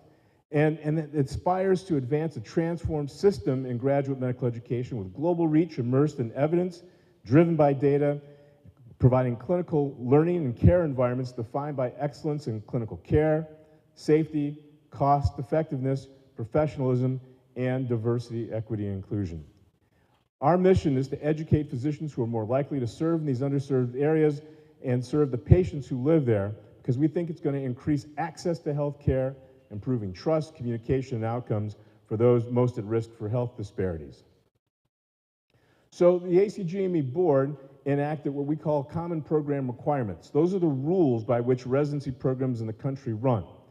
And what our common program requirement 1C that was started in 2019 says is that the residency program, in partnership with the institution that sponsors it, must engage in practices that focus on a mission-driven, ongoing, systematic recruitment and retention of the diverse workforce of residents and fellows. Those are people who train after residency, faculty members, senior administrative GME staff, and other relevant members of the academic community. And so what ACGME is suggesting is that we ground our need for diversity in the mission of improving that healthcare of individuals and of populations. And as such, the elimination of health disparities in marginalized communities represents a true north for advancing change. We also recognize that healthcare diversity actually has multiple benefits. One, there's a disproportionate tendency for racially concordant patient-physician relationships to occur, and we'll talk about that in depth in a second. We know that there's improved patient-physician outcomes with concordant relationships, that is patient satisfaction, physician satisfaction, access to physicians' cost, utilization costs are decreased, and health indices are improved. And we know that improved patient and community outcomes through physician advocacy occurs when there's a more diverse workforce of physicians. And we know that there's an enhanced research agenda. Dr. Duncan mentioned that I studied sickle cell disease. It's a disease that actually affects African Americans disproportionately in this country and in the world. And if you have more minoritized physicians, you have more people who take that as an important area of study to look at in their own research. We also know that concordant mentoring occurs when there's more diversity among the physician workforce, so that trainees, people who are coming into the medical field, have people who can help to guide them. And we know there's enhanced capacity to demonstrate compassionate care for all. And the physician advocacy that we talked about for minoritized people and community occurs to our dominant cultural colleagues who don't really potentially have the insights that we would otherwise have without a diverse physician workforce. Well, it's a great honor to be here at the T. Leroy Jefferson Society. And you know, T. Leroy Jefferson had a number of different attributes about his career. First, he attended the Harry Medical School down in Nashville, Tennessee. And we'll talk a little bit about the importance of the historically black colleges in terms of their change with respect to the diversity of physicians. And he moved to Palm Beach and set up a medical office here in the early 1900s to treat African Americans, and he set up residence at the area that's known as Styx. And he served as the father of medicine here in Palm Beach County for the African American and Native American communities. He made rounds and house calls, as Dr. Duncan points out, on his bicycle throughout the entire county, and he took a long time talking to his patients because he believed in patient education. So I have a little sunshiny thing that's in the corner of this slide. And whenever you see it, it's going to refer back to this work that T. Leroy Jefferson did. And here's why we'll talk about it in a second. So why does healthcare worker diversity matter? In the United States, unfortunately, we live in largely racially segregated communities where disease burden and healthcare inequities are strongly concentrated. We also know that people don't tend to leave their communities in order to seek medical care. We know that historically marginalized physicians practice disproportionately in those communities and serve those historically marginalized people. And I'm going to show you a slide that shows you that the odds are high that if you're Black, Latinx, or Asian, you will disproportionately see a patient of your same race or ethnicity. And I'll show you more data from the ACGME that shows that the percentage of historically marginalized physicians trained in the U.S. hasn't changed much in the last 20 years. So the question that the Association of American Medical Colleges asks every year of first-year medical students in something that's called the Matriculating Student Questionnaire is, where do you plan to practice after you graduate from medical school? And you can see, as a function of race and ethnicity, that if you are African American, 64% of African American students in their very first year think that that's the population they're going to serve, the underserved and marginalized. If you're an indigenous first-year medical student, it's just under 60%. If you're Latin, it's just under 50%. But if you're white or you're Asian, it's in the 20th percentiles. Now, we've got 4 years of a medical school curriculum to disabuse you of the idea that the only people that you're going to care for are the wealthy and advantaged in this country. And when we ask senior medical students, when AAMC asks senior medical students where they're going to practice, the numbers are exactly the same. Still about 60% African American students say they're going to serve the underserved, but only in the 20s, low 20th percentiles is true for white and Asian students. How does that play out in real life? Well, if you look at the relative risk or the unadjusted odds ratio of a Black physician caring for a Black patient, it's about 23.25 times greater than that of a white physician caring for a Black patient. If you are a Latinx physician, it's about 19 times as likely that you'll care for a Latinx patient compared to a white physician caring for a Latinx patient. If you're Asian, it's about 26 times as likely that you'll care for an Asian patient if you're an Asian physician. In primary care, this work, now almost over 20 years old, by Peter Bach, shows that if you are a black primary care physician, you are 40 times as likely to care for a black patient than as a white physician. And where you live matters as well. If you are an African American living in a zip code that's majority African American, you have a 67% chance of being in a primary care physician shortage area. And the more African American your zip code, the more likely the odds are that you're going to be in a primary care physician shortage area. This paper, just published last summer, suggests that if you have just one African American physician, or at least one, in your county, that you will in fact have a longer life if you're an African American person. And that doctor doesn't even have to be your doctor necessarily. This is an association study. But it shows you that, especially if you come from a community that is poorer, that's the light blue line, that your lifespan increases more if you have just one African American physician in your county, at least one. And while it's true that you may have somebody who's caring for you who's the same race as you, it is also true that the advocacy that physicians provide for their communities is enhanced where they are. The unfortunate thing this paper showed is that over half of US counties had no black primary care physicians at all. A paper that was written by two of my colleagues, Marcella Alsan, who's a winner of the MacArthur Genius Award, Owen Garrick, a good colleague from medical school years, did a very interesting experiment where they randomized African American men in Oakland to either a white physician practice or a black physician practice, and then they looked at some of the outcomes in cardiovascular disease that could obtain when that occurred. And this is a preventive study, preventive medicine study, and what they found is that when the black physicians saw the black patients, that the black subjects were more likely to talk about a wider range of clinical complications or clinical areas and in greater depth. And that the black doctors who saw them wrote longer notes than their white counterparts. It was a very elegantly done paper in mathematics where this was published in the National Bureau of Economics Research. And they showed that cardiovascular disease morbidity, that is sickness from cardiovascular disease, could be reduced by 19%. And that mortality, as death from cardiovascular disease, could be reduced 9% simply by having concordant relationships.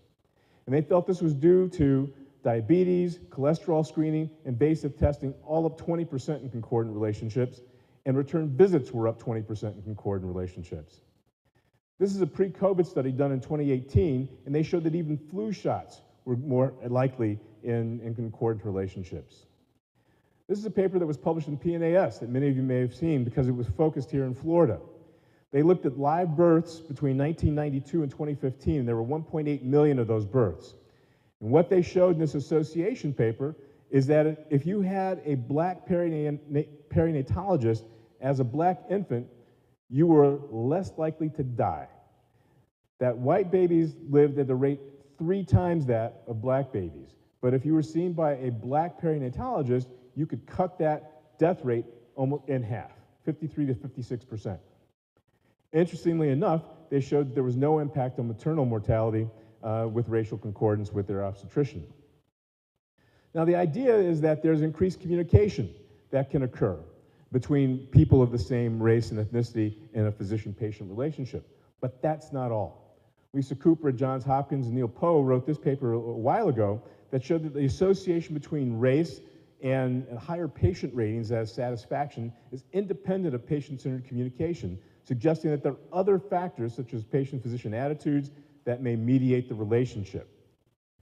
Marcella Alsan and her colleague Fatima Cody Stanford actually published this during COVID, in which they asked physicians who were black, Asian, white, and the Latinx to give a message on video that was exactly the same message. And then they showed it to audiences of black people and of Latin people, and what they wanted to know as an endpoint was whether people wanted to get more information about COVID because of what they learned in that video, and how much of the information from the video did they actually retain. When you ask black audiences those two questions, they obtained the most information when a black physician gave the message, and they were inspired to learn more about COVID when a black physician gave the message. So Lisa Cooper wrote in the editorial to this that ensuring the messages are accurate, available, and comprehensible is insufficient, and that recipients must also trust the messenger, and that trust is most likely when information is delivered by a messenger who's known and has positive relationship with the community. If you look at concordant care, you can also reduce the cost of care by having concordant relationships. What I show you here is that if you are a white patient, the cost of having concordant care, where you see a white physician, or discordant care, if you see a non-white physician, are about the same. But if you are black, seeing a doctor who is a different race than you increases your utilization costs. That if in fact you look at Asians, it's even a greater difference, and in Hispanics, it's intermediate. Now, I'm not suggesting that you go to your doctor's office and you see only the physician who's of your race and the same race and ethnicity. What I am saying, though, is that there are important benefits that come when you do have concordant care. So why do people seek out concordant care? Well, there's increased comfort and familiarity with the physician. Language concordance and improved communication is something that has been shown. Psychological and physical safety have also been suggested. Increased trust and respect. This is work by Janice Blanchard, Neil Poe, Lisa Cooper, so many others. There's a perceived shared worldview between the patient and that person's physician, and proximal location is important. But then the question arises, why do minoritized physicians practice in minoritized communities? Well, there's an interesting concept that's referred to as race-conscious professionalism. And a group at Harvard actually described that process that black physicians engage in, where they confront and navigate with the competing demands of professionalism, racial obligations, and personal integrity. And when a physician relocates from one community to another, they often relocate to communities that were very much demographically like the one they left. The idea that you have a sense of doing societal good while you're doing your job. You recognize the unique role that you play. And that's what I hope to impart to you today, that your role may be different than what other colleagues who are white and who are Asian may actually bring to the field of medicine. And that's why it's important for you to make sure that you give yourself every opportunity to become a physician. Identifying with the patient population that you serve and giving a sense of belongingness is also critical. I sometimes tell the story of where my favorite day of medical school was when I was in the ear, nose, and throat clinic as a fourth-year medical student. Now, I had the advantage of going to medical school about 3.5 miles from where I went to grade school. And so I looked at the board that day to see who my patients were going to be, and I noticed a name at the bottom of my list that I was going to see that afternoon.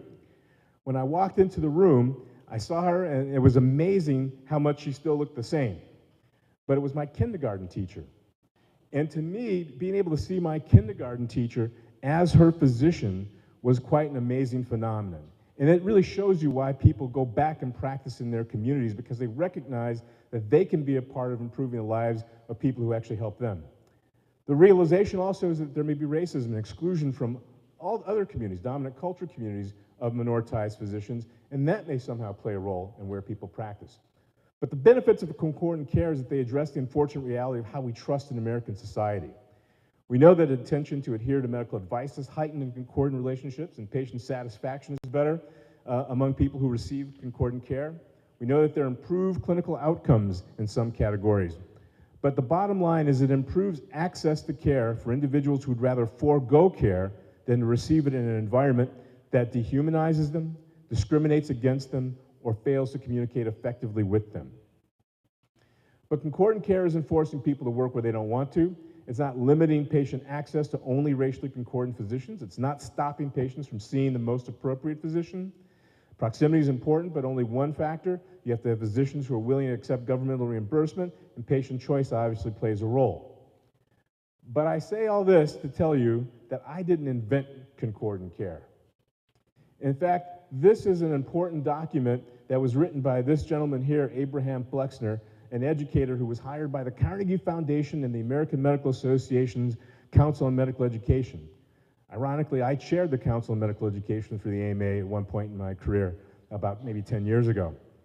And what the Carnegie Foundation study showed, the Flexner report, written back in 1910, was that our medical education structure in the United States was very disjoint, almost an apprenticeship. And he looked at the models of education in Germany and at Johns Hopkins, which had adopted that particular model of education that still exists today.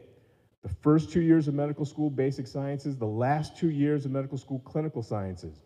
And what he says here in chapter 14 on the medical education of the Negro is really something very interesting. At that time, there were 60 million whites in the country, there were 10 million blacks in the country, and what he expressed is that the idea that those 10 million blacks could bring contagion to the white community and that white physicians were not going to be expected to see black patients is the underlying reason why we had to keep at least 2 black medical schools open at that time. Now, there were 7 black medical schools in 1910. And what he did is he actually ranked all the medical schools in the country with a grade of A, B, and C. C being those schools that didn't deserve to continue, B being those schools that needed work, and A being those schools that were of adequate quality. And of the 7 medical schools that were primarily black at that time, 5 were recommended for closure and actually eventually closed. 2 remained open. One was Howard University in Washington, D.C. The other was Meharry Medical College in Nashville, Tennessee. That's one of those things that we just talked about with T. Leroy Jefferson. He went to Meharry. When I was a first-year medical student, 50%, half, of all the black doctors in this country trained at one of those 2 institutions. What he says here in chapter 14 is that make-believe in the matter of Negro medical schools is therefore intolerable. Even good intention helps but little to change their aspect. The Negro needs good schools rather than many schools, schools to which the more promising of the race can be sent to receive a substantial education in which hygiene, rather than surgery, for example, is strongly accentuated. And if at the same time these men, and they were only men in medical school back then, could be imbued with the missionary spirit so that they will look upon their diploma as a commission to serve their people humbly and devotedly, they will play an important part in sanitation and civilization of the whole nation. That is concordant care. I didn't invent it. Our whole educational system in medicine is predicated upon it. If those other 5 medical schools had remained open, this very ambitious paper from 2020 suggested that there would be another 35,000 black physicians in this country because they would have grown and expanded at the rate that other medical schools did, and that's the number of graduates they would have put out in that period of time. If you looked at just the year before the paper was published, that would have meant there would be additional 355 more doctors who were black in this country had those schools remained open. The number of people who graduated that year was only about 1,200. So we're missing 20% of the black doctors that should be here because those medical schools didn't stay open after the Flexner report. But there's a hazard in depending upon concordant care to solve our problems of eliminating healthcare disparities. And that's simply we have not graduated enough people in order to do it over the last several years. The green bands here, you may not be able to see the numbers, in 2004, 2005 said there were 4.9% of the people who were in graduate medical education were black. That bar never changed all the way through 2018-19, where we're still 4.9%, and it's now a whopping 5.5%. African Americans represent about 13% of the population. Latinx individuals represent about 18% of the population. And what we see is that the Latinx contribution is also very low during that same period of time. The expansion has not occurred at the rate that it should have, which is why you all need to go into medicine. But what we have to understand is that if there aren't enough physicians who are black, brown, and indigenous being produced, then all physicians must embrace cultural humility in order to improve the care that you give to minoritized individuals. Cultural humility really is a concept that was developed by Melanie Tervelin and Jan Murray Garcia back in the late 1990s. And it incorporates the idea that you have to subordinate the dominant culture's values in caring for the patient in front of you. It contrasts with the idea of cultural competency because it's a continuing learning process. And it includes a lifelong commitment to self-evaluation and critique, redressing those power imbalances that exist in the physician-patient dynamic to develop mutually beneficial and non-paternalistic clinical and advocacy partnerships with communities on behalf of individuals and populations. Now in medicine, this paper by sociologist Janelle Taylor suggests that we like to think we have no culture in medicine, that doctors are impassionate observers of the human condition, and that our culture of no culture says that we're not really bringing a culture into medicine, but that is expressly wrong, and that's what she points out in this academic medicine paper. There's a myth of objectivity where, although biomedicine would like to think itself a disinterested and impassionate observer of the human condition, there's considerable evidence that the interaction between patients and doctors has significant effect on the outcome of the consultation. There are things that call implicit bias, where it's below the level of the consciousness. It's unconscious bias. And bias shows that there's preference for or stigmatization of another group. And people like to dissociate the idea that they can actually function in an unbiased way, that I can be dispassionate and push my bias over here and recognize it and still treat people without bias. Now, bias actually does play an important role in life.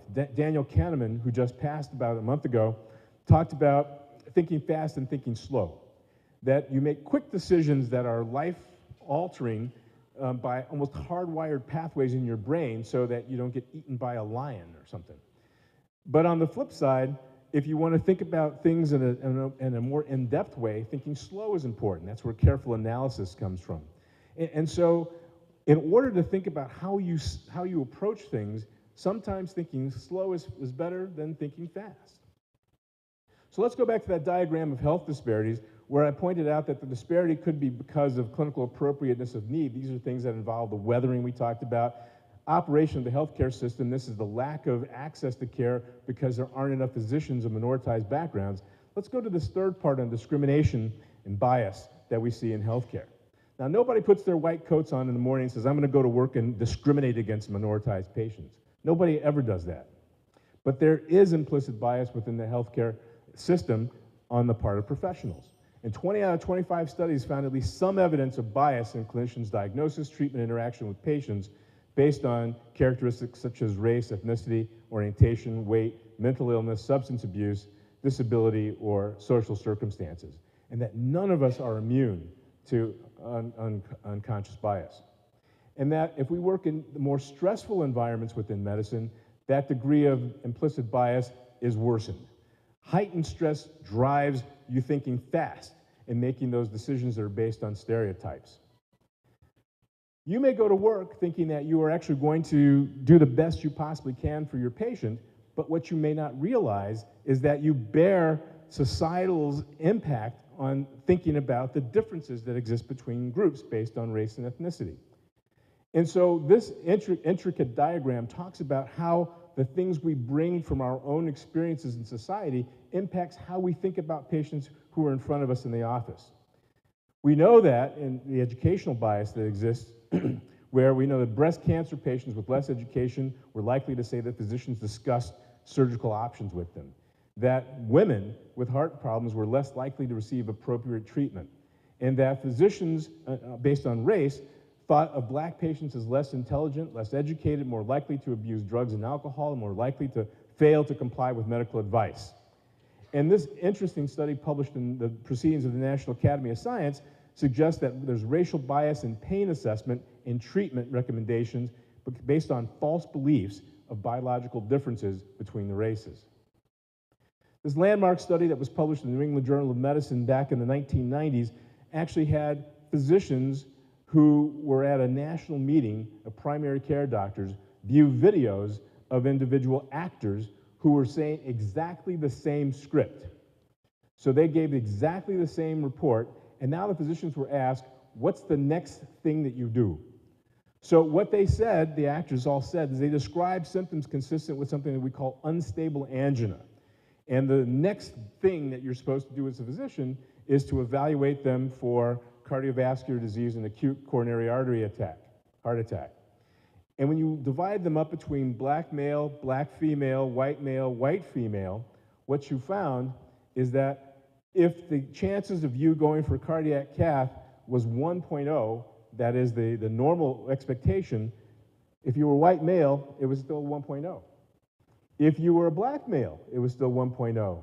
If you were a white woman, it was still 1.0. But if you were a black female, it was 0.4. That means you have 40% chance of receiving the care that you deserved based on the story that you told your doctor, saying exactly the same thing that a white man, white woman, and a black man say. And that's unacceptable. This cartoon kind of describes it. It says, "Give it to me straight, doc. I can take it. What's wrong with me?" And the doctor responds, "You're not a white male." There's a lot of literature now that's been formulated and published over the years that suggests that ethnicity and pain treatment are related, and that minoritized individuals receive less pain medicine and receive care in a delayed fashion compared to white counterparts.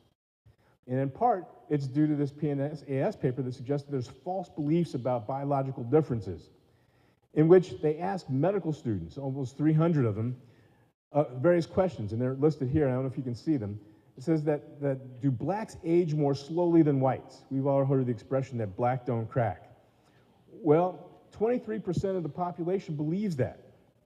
If you ask first-year medical students, it's still 21%. When you get to the fourth-year medical students or third-year medical students, it's down to 12%, and residents, it's back up to 14%. You ask other questions. Black nerve endings are less sensitive than that of whites. That is, blacks don't perceive pain is the same as whites. 20% of the population believes that. Luckily, we disabuse students of this when they're in the hospital and they see that that doesn't occur. There's so many other misconceptions that people have. They bring in from their own cultural understanding of blackness in this country, and it bears out when they're taking care of patients as well. But the second hazard of depending upon racially concordant care is that there are all those things on the right side of the screen that we refer to as the social determinants of health. Things that don't actually influence, are not influenced directly by the doctor-patient relationship. And so you'd think, well, the increased number of minoritized physicians may not impact that so dramatically. But what Daniel Dawes, our colleague who runs the Health Equity Institute at Meharry, actually shows is that you have to recognize how inequitable policies, politics, regulations, and laws have impaired access to care and contribute to health inequities. And if you look at where the Affordable Care Act has actually been adopted, where money comes in from the federal government matching with the state government in order to provide more care to people who are uninsured and underinsured, there are a number of states that have not adopted that, and so people still lack access to care. The political determinants of health are important for physicians to keep in mind because you, as physicians, actually have an outsized influence. You can vote. You can advocate for your patients that voting may be important.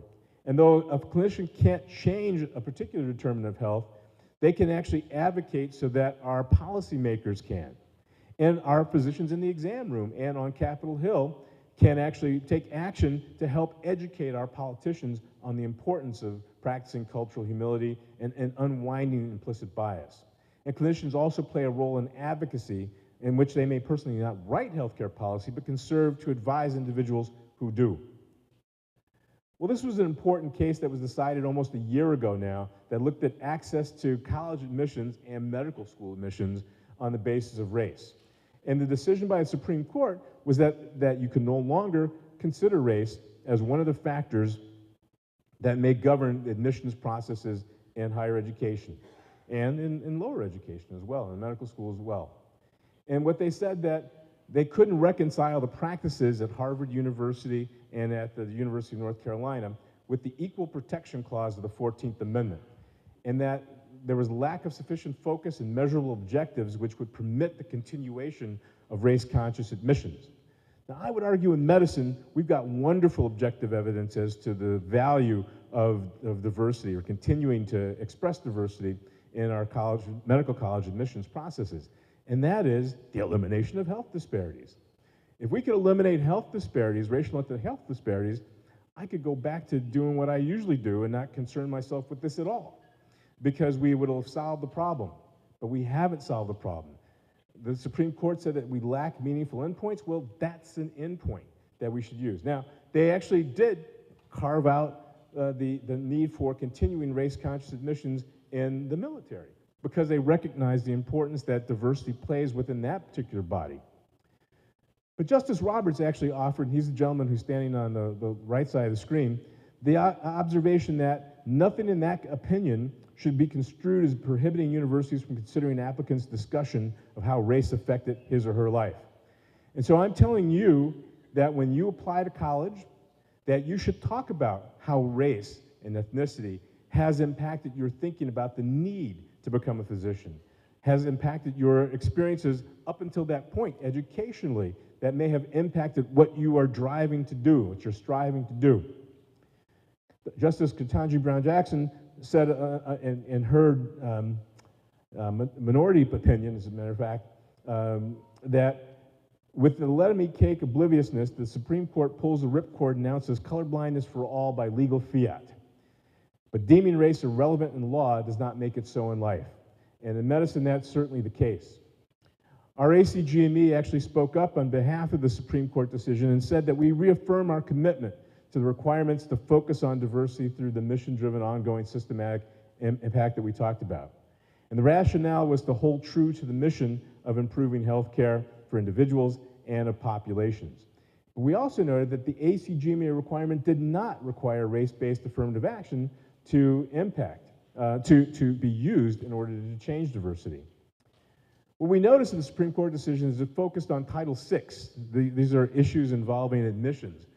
But we think that residency is a hiring process, a Title VII issue. And in Title VII, you were already restricted from using race.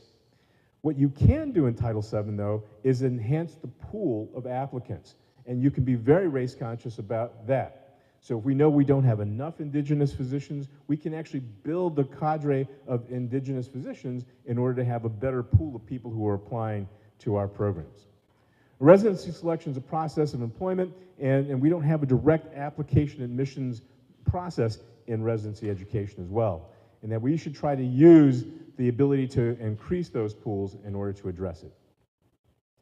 So let's focus on trying to advance people in younger areas, and see Roger's moving toward the stage slowly, because really what he's done here today is what the ACGME suggests that we need to do across the board.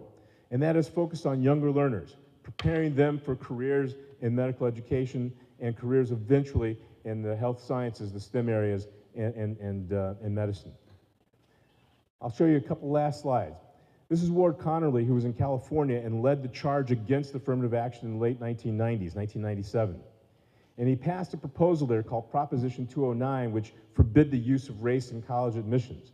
And what you see is a diminution in the people who matriculated to medical school immediately after that. And you see that it never recovered. And that's the hole that we were in for several years until California actually did something different. Ward Connerly went around to other states and doing the same thing, and actually there were 9 states when the Supreme Court brought this forward. But what you see is that after it was passed, the number of Latinx individuals and the number of African Americans didn't go in the same direction as the population in California. And so the University of California started the PRIME program that was focused on bringing people into medical school who were interested in serving the underserved. And what it preyed upon was the idea that this occurs, that minoritized students are more likely to serve the underserved. So if you align your mission with serving the underserved, and then you actually recruit those individuals who say that they want to serve the underserved, you will increase the diversity in your medical school class. And that's exactly what they found. That when you looked at the fall off of applications after Proposition 209, you see it stayed level for a while, but now it's gone up. So that the University of California, Davis is the #3 institution in the country with respect to diversity in their classes, and they didn't have race in the use of their hiring process. Last slides I'm going to show you here is that when you open the door, when you close the door, opportunity, people feel that they shouldn't apply because they won't get in, they won't be considered. But when you open the door, now people rush in. And this is what we saw in 2021-22. You see that these are the number of black medical schools students in 1920. There's 1,600. It increases by about 100 every year. 2020 was 100 increase. But look what happened in 2021-22. It went up to 2,000, nearly 500% more than you usually see. Now, why did that happen? Well, that was during COVID, and you couldn't take the MCAT because testing centers were not available for people to take the MCAT.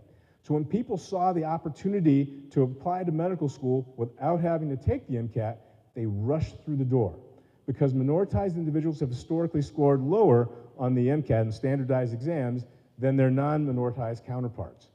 But the next year, when they were required to take the MCAT again, the numbers went down. So when you give people hope and opportunity, they seize upon it. When you take it away, they don't apply in same numbers. I'll say one last thing. There's a book that was just published about 2 months ago by Uche Blackstock here. It's referred to as it's called Legacy, a Black physician's memoir, looks at the legacy of medical racism in America. It's a fantastic book that really outlines her thinking about why it's important for you to become a physician. And the last slide is I'm going to show you as one of my mentors. So that's Dr. James Bowman, who's in the center there and on the far right side of the screen. That's his family. His daughter, Valerie Jarrett, on the far left side, was advisor to Barack Obama in the White House. His daughter, Laura Jarrett, is now one of the NBC correspondents that you may see on television. And what Jim Bowman would say, so I started a society named after Jim Bowman, very much akin to what the physicians here have done with the T. Leroy Jefferson Society. And what it's designed to do is to try to increase the interest in earlier learners and in people who are already in faculty to engage themselves in increasing diversity. And what I will encourage you to all do is take out your phones and have a look at the QR code over here.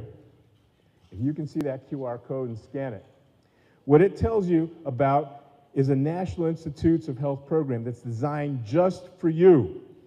It's to increase diversity in health-related research. And even as a high school student, you can get an opportunity to work in the laboratory of somebody who is NIH funded.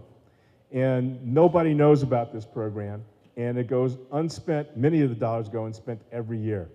So you have to read the RFA, the request for applications for it. And the other QR code on the far left side is a very nice video tribute to Jim Bowman that a couple of his former students were in. Anita Blanchard, who's an OBGYN who's now retired, but was the program director at the University of Chicago, and I'm actually featured in it as well.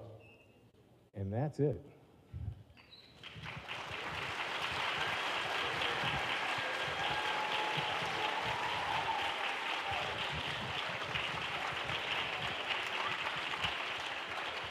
Thank you, thank you, thank you to our keynote speaker, Dr. William McDade, all the way here from Chicago to instill knowledge in you students from Miami.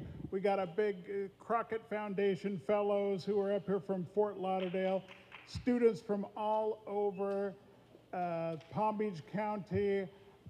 Thank you, thank you, thank you for coming today. So we're just about to start the rotations and lunches, and we're going to work with the schedule to keep everything going wonderfully.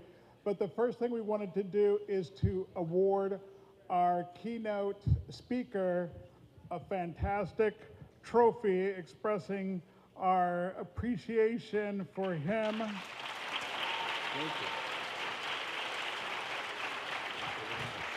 you. Yeah. And a wonderful token of our appreciation for him coming.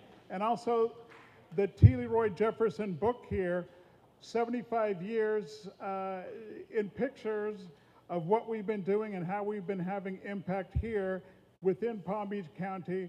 They are available for sale out there at the desk. But we're all about making impact and guiding the next generation of culturally competent healthcare providers, no matter which vein of medicine or science or nuclear engineering they elect to go into, or the finance of healthcare, et cetera. So thank you so much, Dr. McDade. Thank you. Yeah. And now we have Scott, one of the principals here at the school, who's going to direct us on to our next phase. And there's going to be interviews for our keynote speaker and some of the other hospital CEOs and other folks who I'll reach out to get your videos done so we can archive those good things. So thank you guys very much, and here's Dr. Scott McDermott. Thank you, sir. Thank you, guys. Appreciate you. Thank you guys for all coming out today. Greetings from our CEO, Dr. Emma Banks, and our principal, Mr. Lopez. We want to get started straight away here, so if there's any of the exhibitors that are still in the room, please make your way to your classrooms now. Any exhibitors that are still here, please make your way to your classrooms. Please note, if you're an exhibitor that's anywhere in building, if you're in room 105, 106, 108, 107, 109, 707, 401, 403, you guys are on lunch at this time if you're an exhibitor. So we're going to start heading out. Group leaders, I need you to get your groups to your classrooms as soon as possible. I'm going to release you by building. So group 21 and group 34 and group 16, you guys leave first. Please make way for the groups that are going to building. Oh, and let me tell you, group leaders, we are going to block 3. Group leaders, we are going to block number 3. Block 3, group leaders. Make sure you're in block 3. If you are in groups 1 through 9, I take that back, 1 through 8, you guys are on lunch now. Groups 1 through 8 should be heading through the cafeteria for lunch. All right, if you're in groups 9, 10, 11, 12, 13, go ahead and start taking your groups out.